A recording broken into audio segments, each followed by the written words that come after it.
السلام عليكم متابعيني الكرام، نتمنى تكونوا بخير. اليوم غادي نقدم لكم وصفة مميزة اللي هي الخبز ديال التوست بالدقيق الخالي من الجلوتين، دقيق الأرز والدقيق ديال العدس الأحمر. فنتو في الجنجلان. إليكم المقادير. نتمنى أنكم تجربوا هذه الوصفة، خاصة الناس اللي عندهم مشاكل صحية في القولون العصبي. اول حاجه كنوجد الطحين ديال الارز. اذا خديت الرز العادي، الرز ديال مصر، يعني من الاحسن ما تستعملوش البسمتي، ونفزقوه الليله كامله، وفي الغد نصفيوه ونديروه يستقطر ونحطوه في واحد الزيف حتى ينشف مزيان لمده يوم. يعني ما خصوش يكون كارم، خصو يكون شويه فيه ليميديتي، يكون شويه ملي تمرر عليه يدك تلقى فيه شويه ديال الفزوقيه، ونطحنوه في الطحانه ديال اللوز. اذا غادي نطحنو على مراحل، دغيا كيطحن في الطحانه ديال اللوز. من بعد ما نطحنو غادي نغربلو في الغربله داك الرقيق داك شطاطو، نغربلو مزيان. اي كميه طحنتها غنغربلها. وهنا بطبيعه الحال المقادير تلقاوها في صندوق الوصف. استعملت نصف كيلو ديال الارز اللي فزقتو، ومن بعد ما كنطحنوه كنغربلوه مزيان. الكميه اللي كتبقى لينا كنعاودو نطحنوها، يعني باش يكون لين. خصنا نديرو في الغربال اللي هو رقيق بزاف. اذا الطحين ديال الارز ها هو موجود عندي كما كتشوفوا، الملمس ديالو ناعم شويه بحال الرطوبيه ديال السكر كلاصي. الطحين ديال الرز مهم جدا للمرضى السيلياك والمرضى اللي عندهم حساسيه القمح. ممكن نستعملوه في وصفات عديده، ماشي غير في خبز التوست، ممكن نديرو به لي كريب، ممكن نديرو به وصفات اخرى. هنا العدس الاحمر حتى هو فزقته الليله كامله، وفي الغد كنصفيه من هذاك الماء وغادي نطحنو بالبلونجور. ممكن نستعملوا الكأس ديال الخلاط. اذا انا هنا طحنته بالبلونجور، ضفت واحد الكاس ديال الماء. الكميه اللي عندي ديال العدس الاحمر غتلقاوها في صندوق الوصف. اذا استعملت 250 غرام ديال العدس اللي فزقتها الماء لمده ليله كامله. في الغد صفيته. ناخذ وقتي باش نطحنو لان كياخذ وقت في الطحن، يعني ما تيكونش قاصح، راه تيكون رطب دغيا كيتطحن. ممكن تنقصوا الكميه ديال الماء، ما ديروش كاس كامل، ديروا غير نصف كاس، لان جاني انايا سارد بزاف بالماء. اذا كنطحن العدس بالبلونجور كما كتشوفوا. حاولت ما نقطع حتى شي تفاصيل من الطريقه باش حضرت الطحين ديال الارز وباش حضرت العدس. اذا ما سرعتش الفيديو، كنحاول نطحنو بالبلونجور واخده وقتي.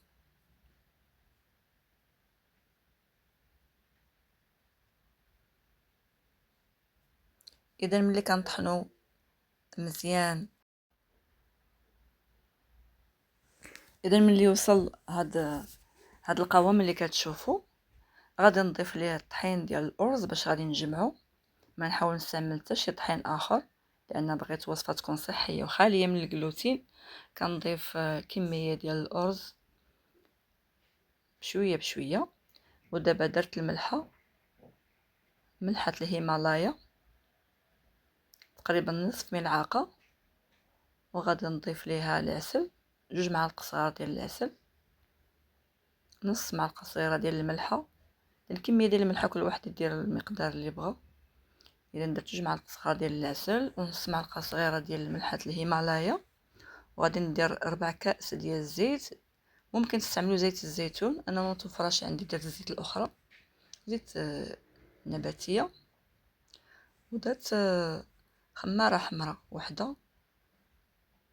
ممكن تستعملوا الخميره ديال العجينه، ممكن تستغناو على الخميره نهائيا وديروا بيكربونات الصوديوم. ودابا غادي نبقى نضيف الدقيق ديال الارز بشويه بشويه. الكميه هي نص كيلو ديال الرز اللي فزقتها في الماء كما شفتوا الطريقه وطحنتها. ديال الكميه ديال الارز يعني على حسب الخليط، تنحصل على القوام اللي بغيت. كنحاول نخلط غير بمعلقه، العجينه كتكون خفيفه بزاف.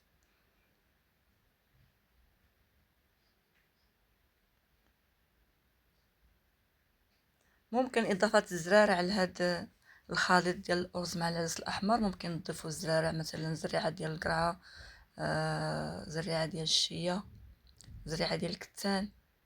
اللي كيبغي الزرارع يعني في العجينه ممكن يضيفهم. اذا كنضيف هنايا الطحين ديال الرز بشويه بشويه تنحصل القوام اللي بغيت. بقى عندي العجينه خفيفه بزاف. اذا من هاد العجينه ممكن نديرو خبيزات ولا نديرو على شكل باغيت، ممكن نديرو خبيزات صغار للساندويتش. انا قلت من الاحسن نديرو حيت خفيفه العجينه، يعني نديرو على شكل توست بوغ طارتيني في الفطور مع الشكلاط، ولا مع املو، ولا مع الجبن ولا الفرماج. اذا هذا خبز كيكون لذيذ وصحي خالي من الجلوتين. الناس اللي عندهم حساسيه القمح، اللي عندهم السيلياك، هذا اللي عندهم القولون العصبي، هذا طريقه بديل ديال الطحين. كنضيف الكميه ديال الطحين ديال الرز بشويه بشويه حتى كنحصل على القوام اللي بغيت.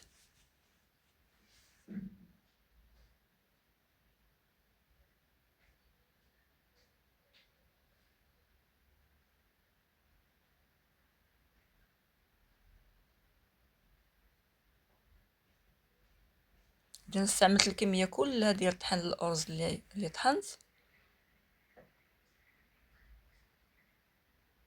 ممكن تنقصوا من الكميه ديال الماء ملي تكونوا كطحنوا العدس. مثلا ندير نص كاس ديال الماء في الكميه ديال العدس اللي درت، باش ما تاخذليش الكميه كلها ديال طحين الارز.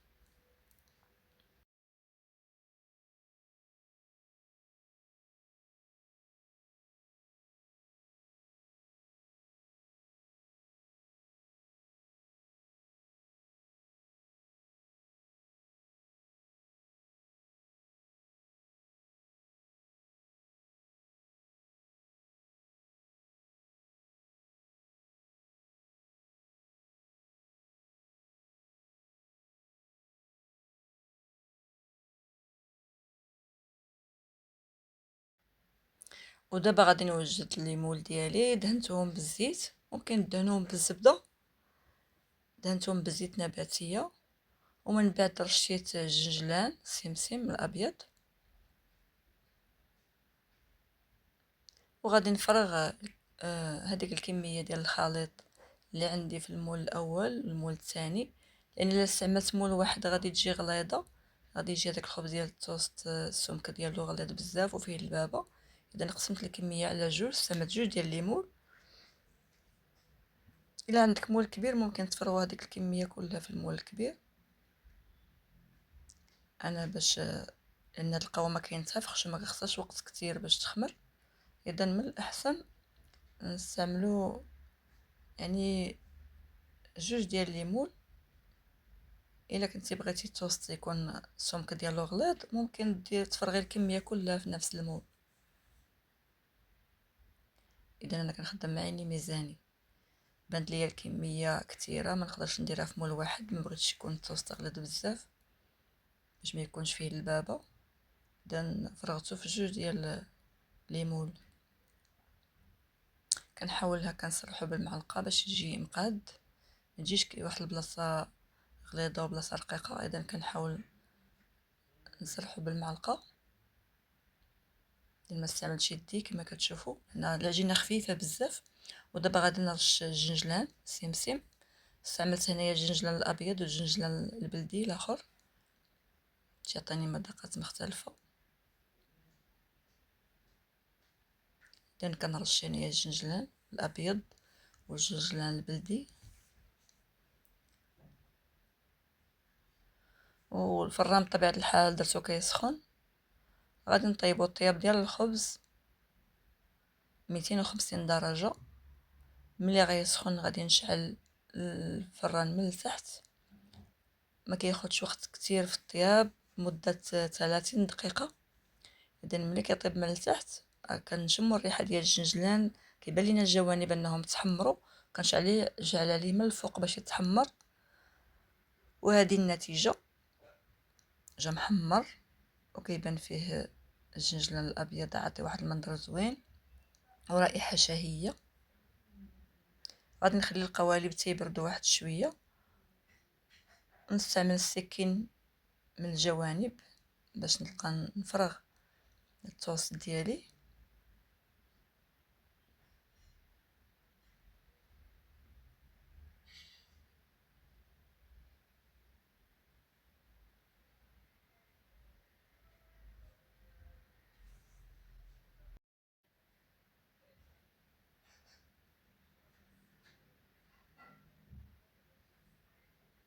النتيجه كما كتشوفوا مذهله، خبز لذيذ وصحي. نتمنى انكم تجربوه. دابا غادي نحاول نقطعو الشرائح بحال كما كنقطعو الفقاس، كنقطعوه هو بارد.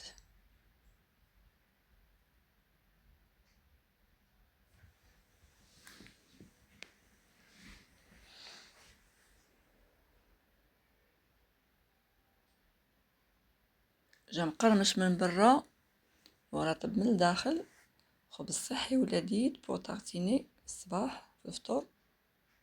نتمنى انكم تجربوا هذه الوصفه لانها وصفه صحيه وتستحق التجربه.